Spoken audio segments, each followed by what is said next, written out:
Malak, je suis ravie d'être avec toi aujourd'hui. Alors, j'aimerais dans un premier temps présenter l'association. On est aujourd'hui en présence de Malak dans le cadre de notre activité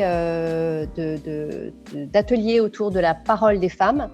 Alors, je suis Leïla Oujdat, j'ai fondé Femmes et Diversité, qui est une association qui réalise et produit des outils de communication pour proposer un changement de regard sur la diversité et le féminin dans notre société.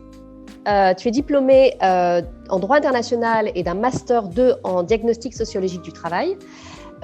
Tu es aussi certifiée coach PNL et formatrice en management. Ta double culture française et algérienne te donne un avantage certain en termes de management interculturel, ce qui t'a amené à accompagner de grands groupes industriels en management de transition. Pour te parler de mon parcours, tu le sais, il n'est jamais aisé de parler de soi, mais il nous faut le faire.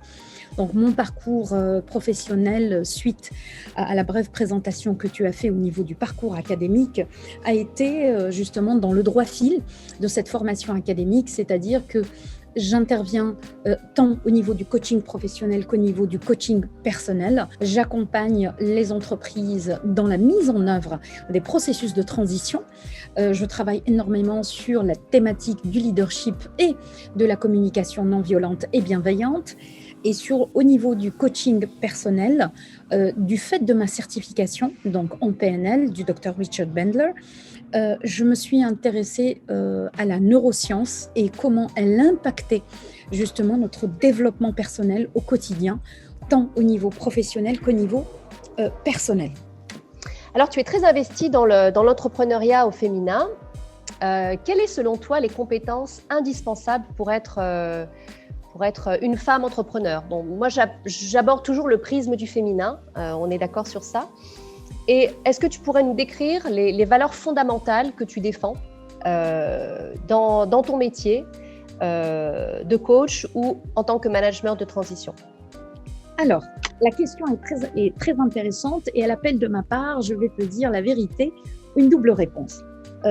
Il faut nous dire que devenir entrepreneur est un nouvel acte de courage de la femme dans sa quête d'indépendance et d'autonomie.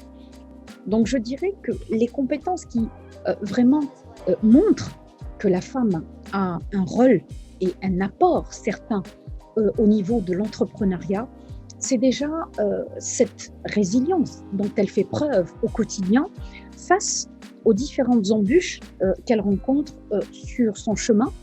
Et ce n'est pas bien sûr un cliché, et tu le sais, tu as vécu cela. Lorsqu'une femme est porteuse de projet, elle rencontre énormément, dans le pire des cas, des rejets, dans le meilleur des cas, des hésitations.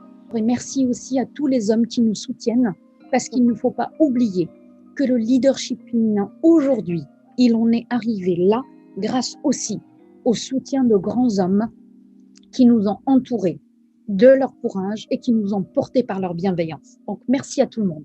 Merci Malak et à très bientôt.